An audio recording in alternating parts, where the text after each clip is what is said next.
Mudar de vida ou vai me perder. Esteja comigo que estou com você.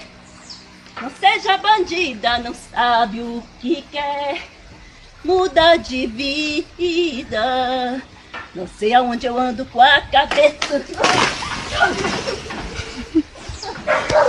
Me arrumei todinha, amiga. Eu tava nos trinques. Ele falou, não, vou te buscar aí na porta. Só que tem um probleminha. Eu tô com meu tio, que a gente vai passar lá e deixar ele. Você vê que a vida dá detalhes quando ela vai te humilhar. Mas eu não parei pra pensar nisso.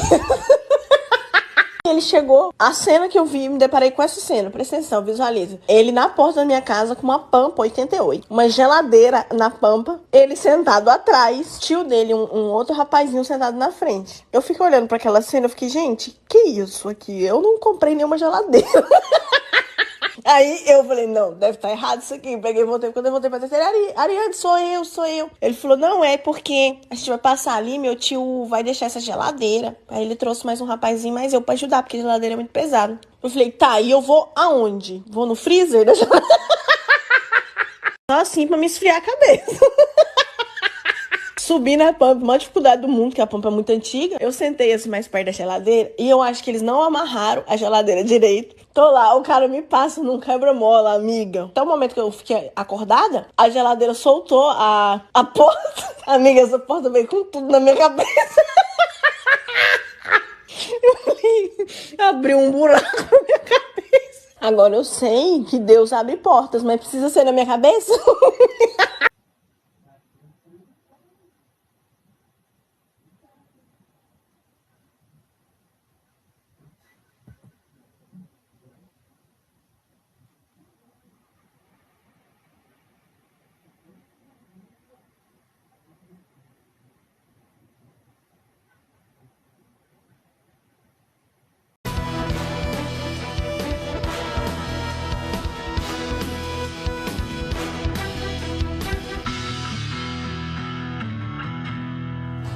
Olá, boa noite!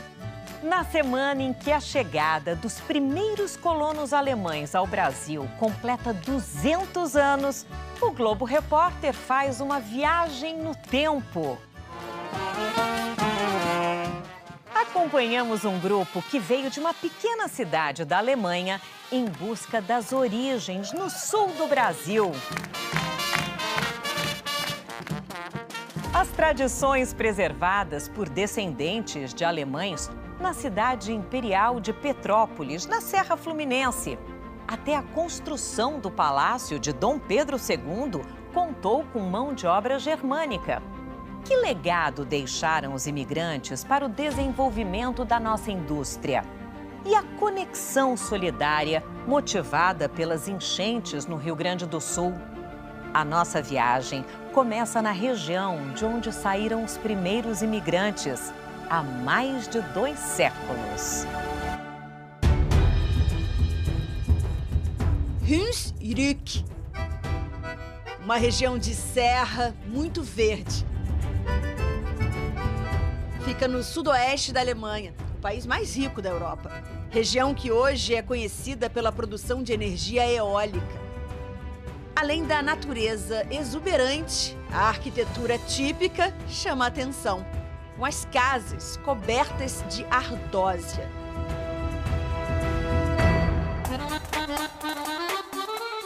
O turismo é um dos motores da economia local. Os visitantes conhecem algumas curiosidades da época em que os alemães deixaram o lugar para emigrar para o Brasil. É uma forma que a comunidade tinha de comunicação. É o sino, então, em cima do Backhaus, né? Parece uma igreja, né? Mas na verdade é só uma casinha de fazer o pão, né?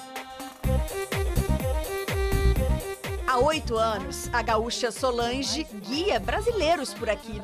Gente interessada não exatamente nas belezas do lugar, mas nas próprias origens, como a Solange mesmo. Ela faz parte da 6ª geração de uma família que partiu do Hunsrück para o Rio Grande do Sul. E esses são trajes típicos da época do Hunsrück, da época que nossos antepassados emigraram. As mulheres se vestiam normalmente dessa forma e os homens também. O vilarejo de Gelweiler tem menos de 300 habitantes. Foi cenário para o filme alemão A Outra Pátria, crônica de uma saudade, que conta a história de uma família que decidiu emigrar para o Brasil no século XIX. Der Sonne folgen, wenn sie hier untergeht. Para quem não conhece a história, é difícil imaginar o que levou tantos alemães a deixarem para trás o que hoje é um dos países mais desenvolvidos do mundo em busca de oportunidades numa terra tão distante. Vamos visitar uma das casas do vilarejo e entrar numa espécie de túnel do tempo. Por dentro, a maior parte das estruturas antigas ainda está preservada ou mantém as características originais. O Heribert mostra como esse povo vivia há 2 séculos. Denn sonst war es im ganzen Haus immer bitterkalt. Ele está explicando que na época não tinha aquecimento. Então o cômodo mais quente era aquele quarto ali que fica ao lado da cozinha, justamente por causa do fogo. E aí quem acabava dormindo ali eram as pessoas doentes ou mais velhas. Leder vernäht. Ele está mostrando aqui como era o sapato de antigamente. Aqui de madeira e aqui de couro. Wenn man jetzt hier sieht, O Heribert conta que os sapatos eram grandes porque tinham que servir em todas as pessoas da casa. anziehen und da E anziehen. podia usar do lado direito ou lado esquerdo, porque era uma forma só. Era uma vida muito dura, que ficou ainda mais difícil com uma crise climática, que teria sido provocada pela erupção de um vulcão na Indonésia. O ano de 1816 ficou conhecido como o Ano Sem Verão, trazendo ainda mais fome e miséria. Es war sehr, sehr dunkel. Era muito escuro, um tempo de muita pobreza. As pessoas não tinham o que comer. A fome tomava conta do país. Hier bei uns im Land. Muitos descendentes dessas pessoas que fugiram da fome deixam mensagens emocionadas no livro de visitantes. Tem uma aqui que foi escrita parte em português, parte em alemão. Moramos em um país tropical, abençoado por Deus e bonito por natureza. Aber hier in Runsrück fühlen uns wie zu Hause. Mas aqui em Runsrück a gente também se sente em casa. A coragem dos imigrantes criou 2 casas para esse povo. A outra fica lá, no sul do Brasil. Interessante que no início do ano, um grupo de alemães aqui, da região do Runsrück, refez o caminho dos seus antepassados há 200 anos.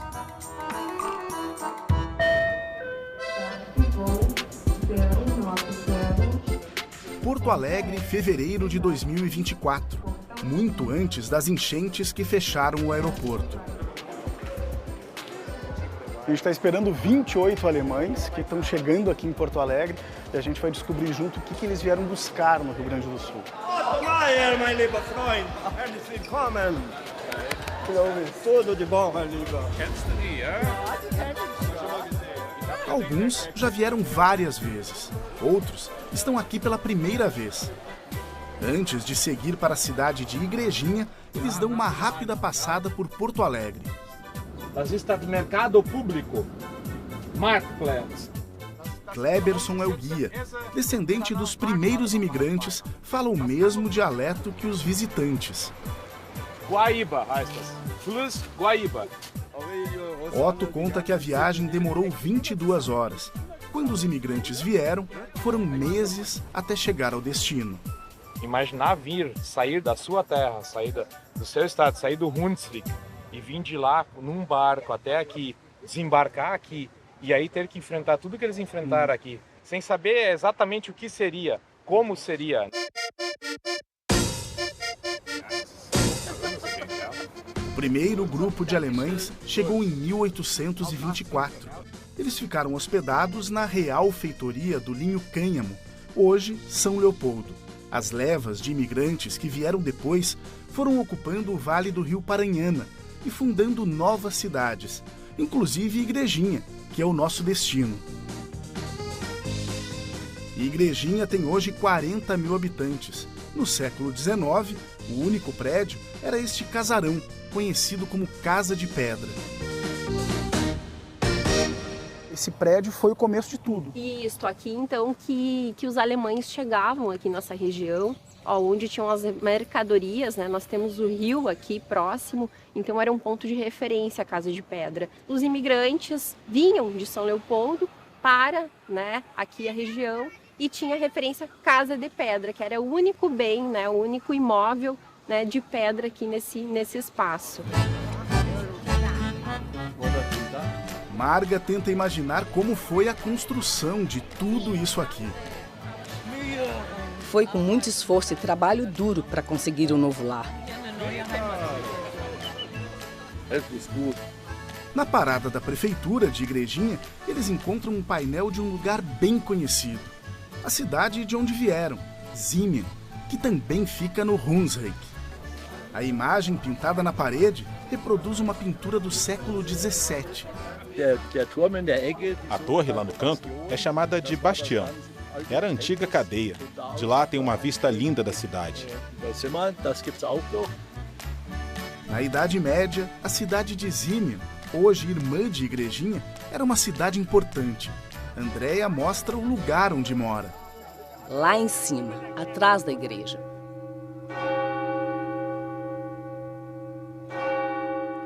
Essa é a igreja que a Andréia citou quando estava no Brasil. A casa dela é por ali, mas agora a gente vai encontrá-la num teatro. Hallo. Hallo. Andréia. Hallo. Omas Castro. O marido da Andréia é diretor de teatro. Michel nos convidou para um ensaio. Ab heute sind unsere Bande. A peça conta como os alemães foram parar no sul do Brasil, incluindo no contexto a Declaração de Independência. Unabhängigkeit oder Tod. A cena mostra Dom Pedro I mandando um emissário para trazer os colonos. Para o diretor, os 200 anos da imigração são a oportunidade de contar essa história. O Brasil precisava de colonos, agricultores, precisava de pessoas que fossem voluntariamente. E aqui havia muita carência. Você nunca deve perder de vista a sua própria história, porque quem não valoriza a história, na verdade, não tem futuro. O interesse de Zimmermann por Igrejinha é evidente. A cidade gaúcha virou até nome de rua. É claro que a cidade irmã também virou nome de rua em Igrejinha. A próxima parada é um culto especial. Um culto de Kerb. O Kerb é uma festa que era realizada na inauguração da igreja em uma determinada localidade.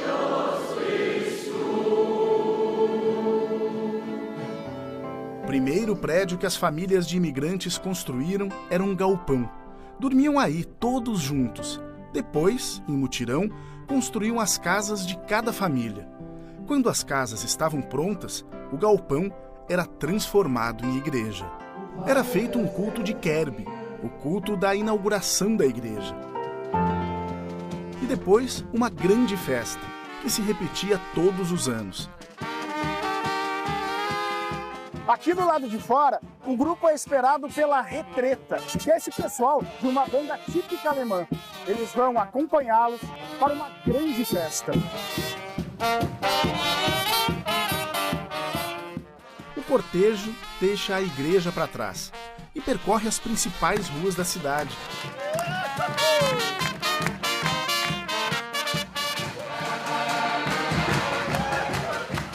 Até chegar ao Clube 10 de Novembro. É aqui que vai ser o Kerb. Muita comida.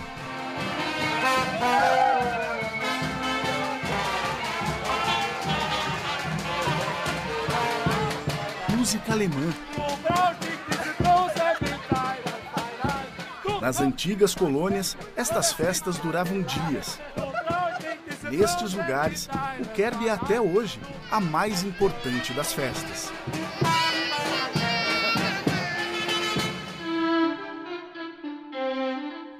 outro lado do Atlântico, as notícias demoravam a chegar. O que estava acontecendo com os emigrantes depois que se foram? O Museu Hunsrück, o principal de Zimmern, reuniu curiosidades. Entre os objetos que os primeiros alemães teriam levado para o Rio Grande do Sul está um espeto. Auf Portugiesisch es heißt espeto. Definitivamente houve uma troca. Claro que as pessoas aqui dizem que nós inventamos, mas os brasileiros dizem que foram eles. Um belo exemplo de intercâmbio cultural. No fim, todo mundo está orgulhoso do seu próprio churrasco. O mais impressionante é que aqueles alemães bem simples faziam parte da primeira geração que sabia ler e escrever. Aqui tem cartas originais escritas há praticamente 200 anos. Aqui tem uma troca de mensagens muito emocionante, porque pai e filho, pai no Brasil, filho aqui na Alemanha, eles ficaram 4 anos e meio sem ter notícias um do outro. E aqui o pai fala: meu amado filho, eu tô tão feliz de finalmente ter notícias novamente. Die Nachrichten des Tages. Heute mit Barbara Hallweg. Hoje, as notícias chegam rápido. A região de colonização alemã foi atingida pela inundação de maio no Rio Grande do Sul. Igrejinha enfrentou a sua maior enchente. O que vimos foram pessoas profundamente tocadas. Das ist tot, das ist seelenlos. Das hoffe ich, dass das Brasilien nicht passiert. É muito difícil reconstruir as coisas, a vida social, os sonhos, os jovens. Tudo se perde na água e por isso me emociona muito tudo que o Brasil está agora sofrendo. Constitutioneller Kaiser von Brasilien. Agora, a peça de teatro vai ser usada para arrecadar fundos. E a pequena Zimmern se mobilizou para ajudar a sua irmã no Brasil. Eu estou em lágrimas. É uma grande preocupação nossa. Mas eu estou feliz que a cidade aqui está fazendo o que pode e decidiu ajudar. O dinheiro enviado pelos alemães vem principalmente para essa escola de educação infantil aqui de Igrejinha, que foi muito afetada pela enchente de maio. Este é o vídeo que atravessou o Atlântico e comoveu os alemães. Entulho, salas reviradas, lama e o esforço dos voluntários e funcionários para limpar o lugar. Depois que está limpo, a gente nem imagina o que era, né? Não tem como imaginar. E quando chega naquele lodo, por onde começar? Por onde começar? Toda vez que a gente ia entrando nesses corredores caminhando, era lodo de uns 15 centímetros, né? Essa sala é a nossa sala do berçário 1. Nós tínhamos, então, aqui nesta sala, um piso laminado térmico, já que ela é usada pelos bebês. E hoje, então, a gente está iniciando já a manutenção dessa sala. A ajuda é de 43 mil euros, o equivalente a cerca de 250 mil reais. Essa ajuda da Alemanha é ajuda de família mesmo. Como é maravilhosa, é como se a gente visse uma luz no fim do túnel. Que tu pudesse sentir assim que, opa, agora a gente vai conseguir chegar perto daquilo que nós tínhamos antes.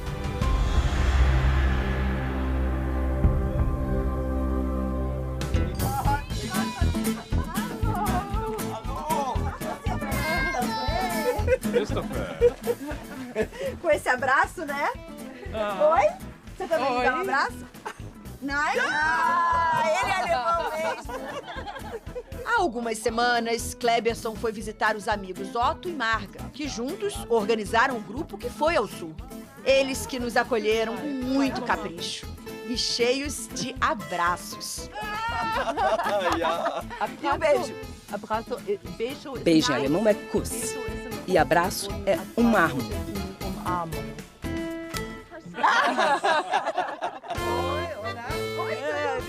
Alemães tão conectados com o Brasil que já tem um jeitinho bem brasileiro. Kleberson lembra da primeira vez que esteve na Alemanha. No aeroporto, falou no dialeto que aprendeu em casa. E aí, quando eu entreguei meu passaporte para ele, a primeira coisa que ele me disse: bem-vindo de volta a casa.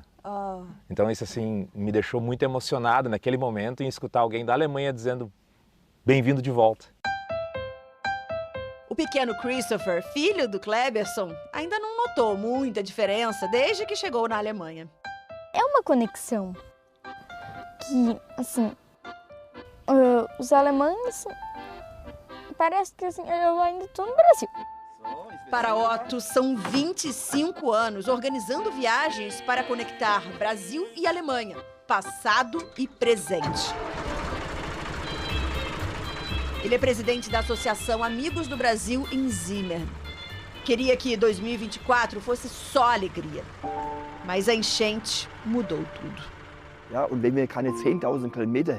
Se nós não estivéssemos a 10 mil quilômetros, entraríamos no carro e iríamos para lá com os nossos trabalhadores, nossos aposentados. Nós iríamos ajudar a cidade. Daqui, só o que podemos mandar é dinheiro. Gostaríamos de estar só comemorando. A nossa viagem do início do ano foi tão maravilhosa. Nos divertimos muito com nossos amigos no Brasil. Amigos em Brasil. Nas lembranças deles ficaram os passeios de fevereiro, como este, Almirante de Serra Grande. Para quem veio para cá pela primeira vez, foi a brasilidade que mais encantou. As pessoas são muito carinhosas, abraçam a gente e aqui é tudo como uma família. Isso eu realmente não esperava. É fantástico.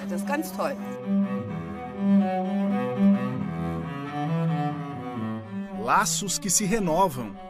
Em 200 anos de história. Daqui a pouco, a delícia dos doces alemães. Olha só. Isso é muito bom. E o conhecimento que os imigrantes trouxeram na bagagem e que ajudaram a desenvolver o país. A gente volta já.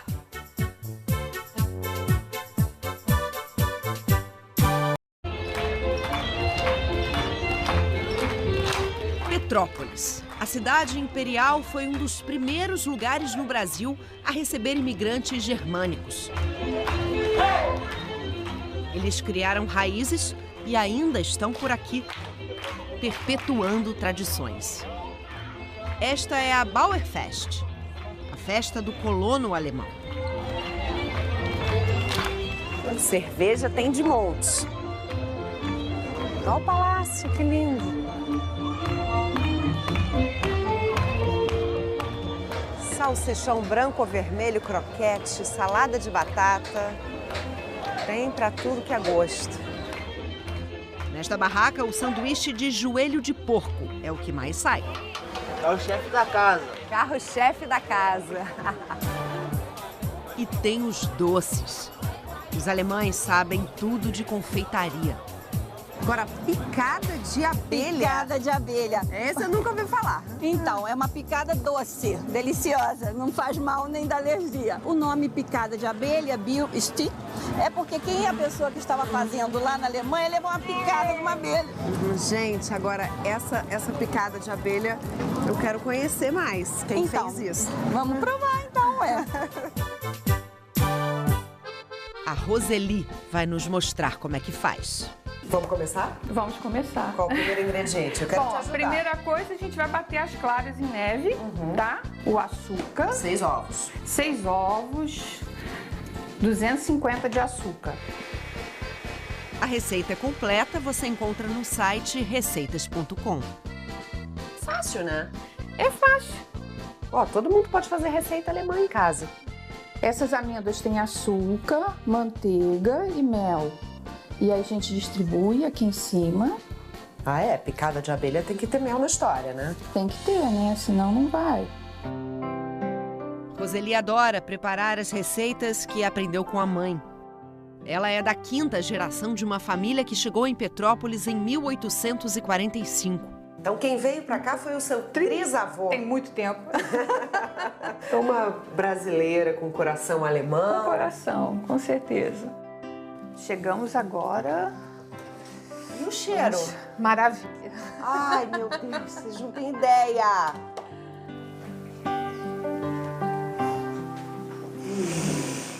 Gostou? Olha, isso é muito bom. Essa picada de abelha tá valendo, né? Não, Tá. não dói não, né? Não, essa não dói. O traçado dessas ruas foi desenhado por um alemão, o engenheiro Júlio Keller, encarregado das obras de construção da cidade. O fundador de Petrópolis foi também responsável por trazer tantos alemães para cá. A primeira leva chegou quase que por acaso. Em 1837, germânicos que estavam viajando para a Austrália aportaram aqui no Rio de Janeiro e se desentenderam com a tripulação. Sabendo dessa situação, Keller, Júlio Frederico Keller, que era o encarregado da cidade, de obras dessa área aqui de Petrópolis, ele convenceu essas pessoas a permanecerem no Brasil e virem para Petrópolis. O diretor do Museu Imperial tem orgulho de preservar e incentivar o conhecimento dessa história. Aqui estão guardados documentos que mostram o interesse da família imperial em substituir a mão de obra escravizada pela europeia.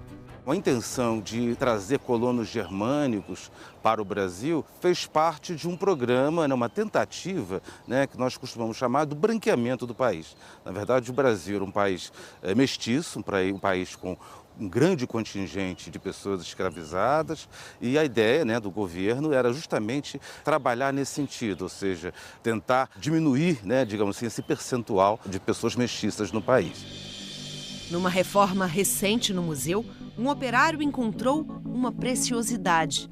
Ele retirou a peça e percebeu uma inscrição e trouxe. E nós observamos que era um presente de 2 funcionários que trabalharam na construção do palácio, porque eles deixaram seus nomes e suas funções. Aqui nós temos o Simon Bechlust, de Flonheim, e a data 1847. E aqui o Peter Schmidt, de Colônia, nós conferimos, os nomes deles constam no livro de Receita e Despesas da Fazenda Imperial de Petrópolis, portanto, funcionários que trabalharam na construção do palácio e deixaram esse presentinho para nós.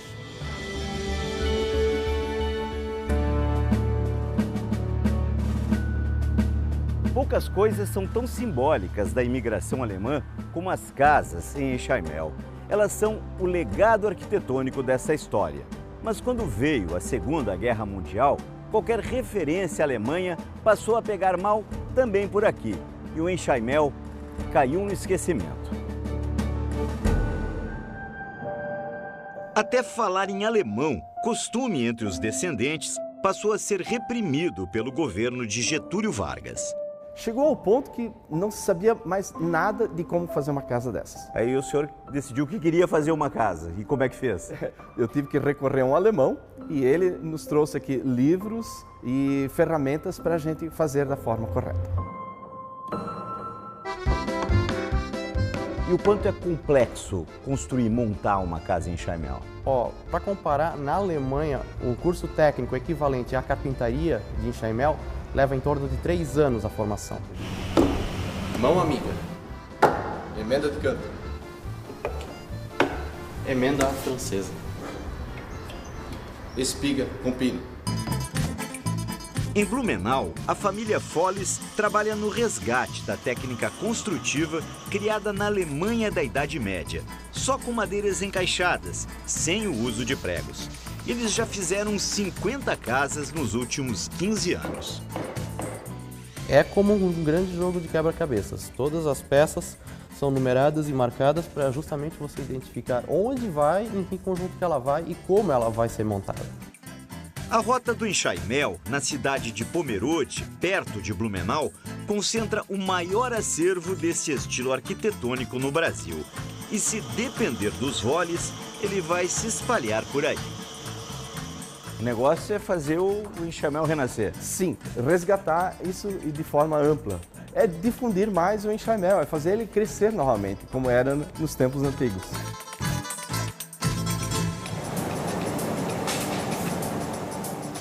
Tem coisas que são feitas do mesmo jeito há muito tempo. A arte secular de soprar uma bola incandescente de vidro é uma delas. Chegou ao Brasil pelo Vale do Itajaí com cristaleiros alemães. O legado segue vivo nesta fábrica em Pomerode, com a habilidade de sopradores como o Denis.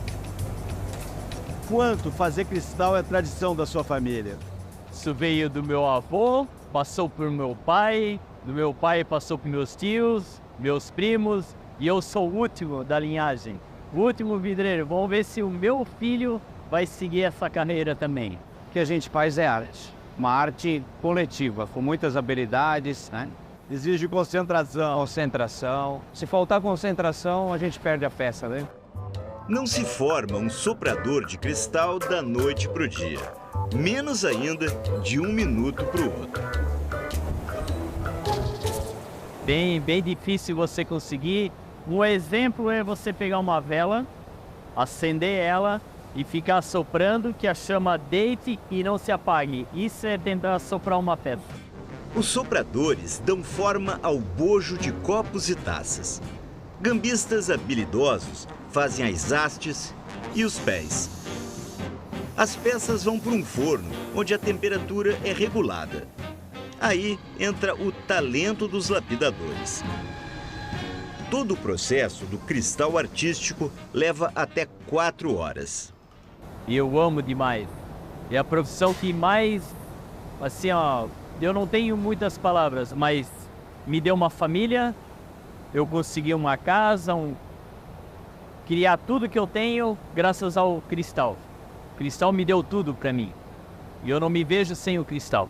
Nossos antepassados aprenderam, passaram para nós e agora a gente tem o privilégio de passar essa chama para o restante, né, para o pessoal mais novo. Esta historiadora conta que os imigrantes que vieram para a colônia de Blumenau tinham conhecimentos que ajudaram no desenvolvimento da região. E foi assim também em outros povoamentos alemães pelo país. Vieram oleiro, carpinteiro, o veterinário, o médico. E, naturalmente, no primeiro momento, o que eles desenvolveram? Ser o colono, lidar com a terra, a sua subsistência. A partir do momento que eles vencem essa etapa, eles passam a pôr em prática aquilo que sabiam fazer. E estes saberes são os embriões das nossas cidades e das nossas empresas. Foi o que aconteceu em Jaraguá do Sul, no norte de Santa Catarina, quando 3 amigos descendentes de imigrantes juntaram forças. O meu pai, seu Ego, era um bancário, mas com cabeça de administrador. Ele conhecia o seu Geraldo, um mecânico de mão cheia. E o seu Verna era um amigo eletricista na cidade. Um dia os 3 num bar, no final do expediente, conversando, não tinha cerveja gelada. O motor ia demorar 3 dias para vir de São Paulo. Tá aí, vamos fazer uma fábrica de motores? Mas tinha um problema. Como fabricar motores elétricos numa cidade que vivia basicamente da agricultura? O modelo veio da Alemanha. Criaram uma escola para ensinar os filhos de produtores rurais e de comerciantes. Os 3 fundadores iam nas escolas municipais e convidavam os alunos para vir no segundo turno para aprender elétrica, mecânica e eletrônica. Assim, formar as pessoas. Eu fui aluno da primeira turma. A Estela fez o curso de eletrotécnica. Foi a primeira da turma de 98. Na minha época eram só 4 meninas e agora, olha só, temos várias meninas. Está muito diferente, está muito legal. Agora, ela é gerente de projetos internacionais. Aquela menina está viajando bastante agora, né? Sim, eu posso dizer que aquela menina que sonhava em viajar o mundo, hoje está viajando bastante como engenheira. Essa relação íntima com a Alemanha, principalmente no início, foi fundamental para moldar o nosso modelo de gestão e formação de pessoas, para o nosso desenvolvimento tecnológico e também o nosso desenvolvimento de mercados. A seguir, o naturalista alemão que viveu em Santa Catarina e ajudou a descrever a riqueza da biodiversidade brasileira. É já já.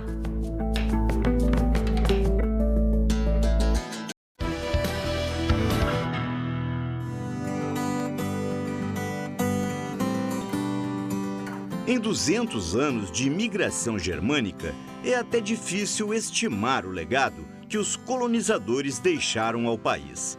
No século XIX, as principais colônias se estabeleceram em São Paulo, Espírito Santo, Rio Grande do Sul e Santa Catarina.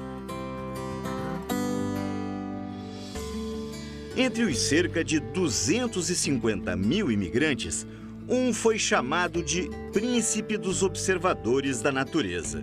Morando na colônia Blumenau, com uma estrutura muito precária, um microscópio muito rudimentar e a luz de vela, ele conseguiu publicar mais de 200 trabalhos na Nature e na Science, que até hoje são as principais revistas da área biológica do mundo. Isso mostra a importância do legado de todo o trabalho dele.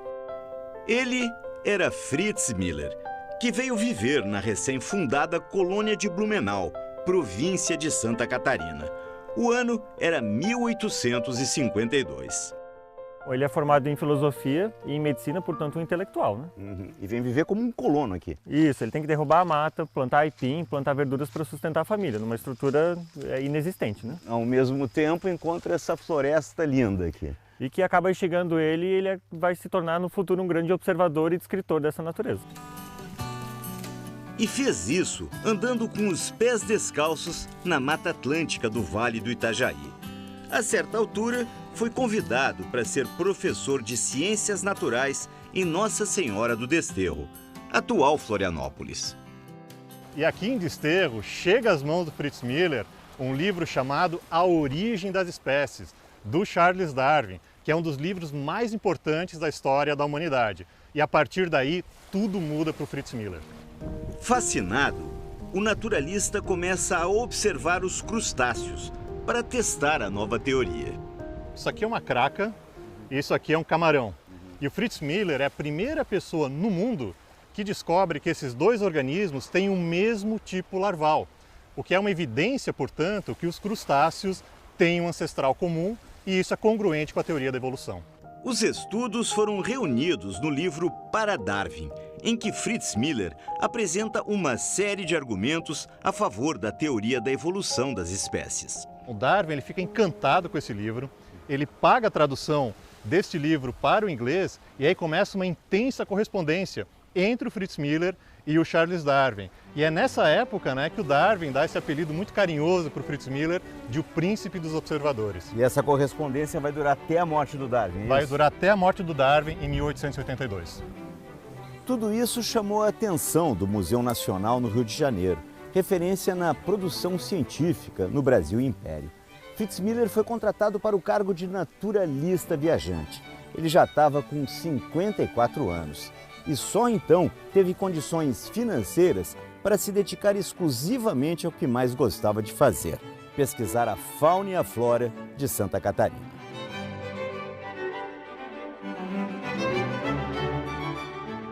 É deste tempo quando volta a viver em Blumenau um dos principais trabalhos de Miller. Ele observou que essas borboletas, que são espécies e gêneros diferentes, elas têm um padrão de coloração muito parecido. E todas essas borboletas têm um gosto muito amargo para as aves. Isso evita que elas sejam predadas. Os cientistas modernos chamam esse fenômeno de mimetismo milleriano em homenagem a Fritz Miller. O naturalista dos pés descalços nunca retornou à Alemanha. Morreu aos 75 anos.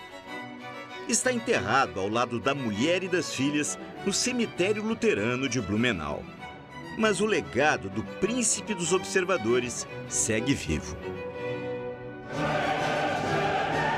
Para todo mundo, um ótimo fim de semana. E até o próximo programa.